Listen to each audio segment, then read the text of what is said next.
খুমটাই সেন্দুৰী টিঙত অসমৰ মুখ্যমন্ত্ৰী মিছলীয়া আখ্যা ধ্বনিৰে উত্তাল।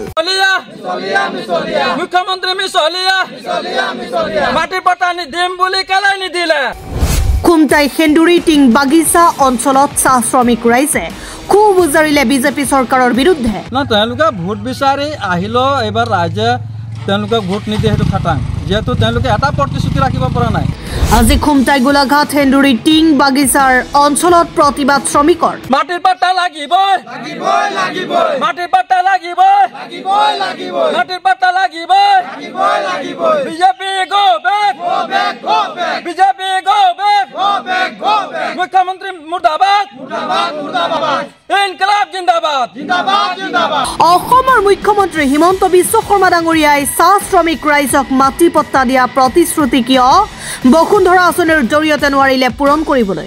আজি চাহ শ্ৰমিক ৰাইজক বছৰ বছৰ ধৰি ঠগ প্ৰবঞ্চনা কৰি আহিছে অসম চৰকাৰ। হাই হাই চাহ শ্ৰমিক জিন্দাবাদ ধ্বনিৰে উত্তাল খুমটাই সেন্দুৰী টিং। মুখ্যমন্ত্ৰী মাটিৰ পাট্টা দিম বুলি মিছলীয়া ক'লে মুৰ্দাবাদ, বিজেপি গো বেক, মুখ্যমন্ত্ৰী মুৰ্দাবাদ, ইনকলাব জিন্দাবাদ।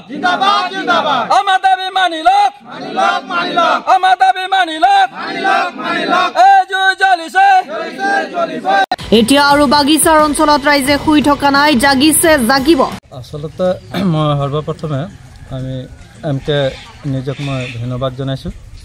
কথা হ'ল আজি বিজেপি চৰকাৰে নহয়, অসমত এতিয়ালৈকে যিমানখিনি চৰকাৰ ইতিমধ্যে AJPয়ে হওক, কংগ্ৰেছেই হওক, BJPয়ে হওক, গোটেইখিনি মানুহে আমাৰ চাহ জনগোষ্ঠীক লগত লৰা ধেমালি কৰি ভোট বেংক ব্যৱহাৰ কৰি ভোট লৈ তেওঁলোকে ৰাজত্ব কৰি আহিছে।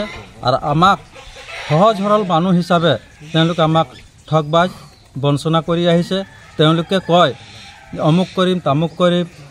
এতিয়া বিজেপি চৰকাৰ আহোঁতে তেওঁলোকে কৈছিলে যে আমি চাহ জনগোষ্ঠীৰ কাৰণে সৰ্বপ্ৰথম আমি মাটিৰ পাট্টা দিয়াৰ কথা কৈছিলে।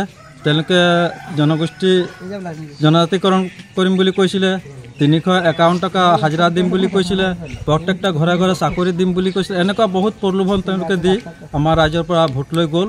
গতিকে তেওঁলোকে আচলতে যদি এটা বাক্যত যদি ক'বলৈ যাওঁ, ভাৰতৰ বিভিন্ন ৰাজ্যৰ ভিতৰত অসমখন এখন ৰাজ্য, অন্যতম এখন ৰাজ্য হ'ব লাগে বুলি তেওঁলোকে কোনোদিন নাভাবে। যদি ভাবিলেহেঁতেন তেতিয়াহ'লে আমাৰ চাহ শ্ৰমিক অসমত 1 কোটি জনসংখ্যা আছে, আৰু যিদিনাখন এই 1 কোটি জনসংখ্যাৰ মানুহবিলাক সৰ্বাংগীন উন্নতি নহ'ব, সেইদিনাখন আমি কেতিয়াও অসমখন উন্নতি হৈছে বুলি ক'ব নোৱাৰিম।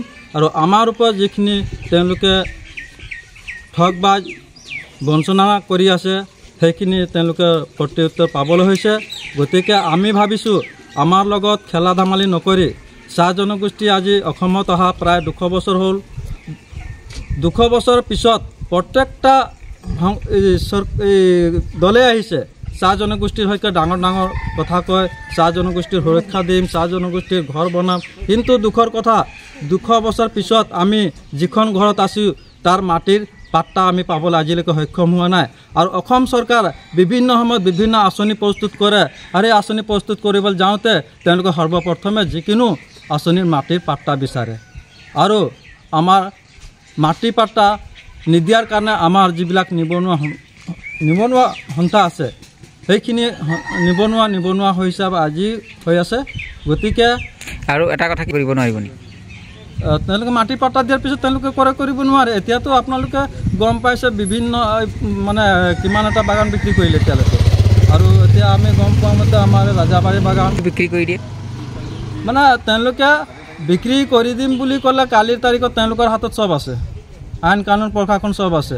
আজিকালিতো সঁচা কথা ক'বলৈ গ'লে মানুহে এৰেষ্ট হ'বলগীয়া হৈছে ন, সঁচা কথা ক'বলৈ। এতিয়া আপোনাৰ 47 বছৰ ভাৰত স্বাধীন হোৱাৰ পিছতো আমাৰ বাক স্বাধীনতা নাই, কথা কোৱাৰ অধিকাৰ নাই, মানুহৰ লগত মানে ঘৰত থাকিবলৈ আমাৰ মৌলিক অধিকাৰ নাই, ঘৰ এখন বনাবলৈ মৌলিক অধিকাৰ নাই। গতিকে আমি কেনেকৈ ক'ম আমি স্বাধীন ভাৰত? গতিকে তেওঁলোকে ইচ্ছা কৰিলে আজিও আহি ঘৰ ভাঙি আমাক ইয়াৰ পৰা উঠ যা বুলি ক'লে আমাৰ মানে কোনো নাই।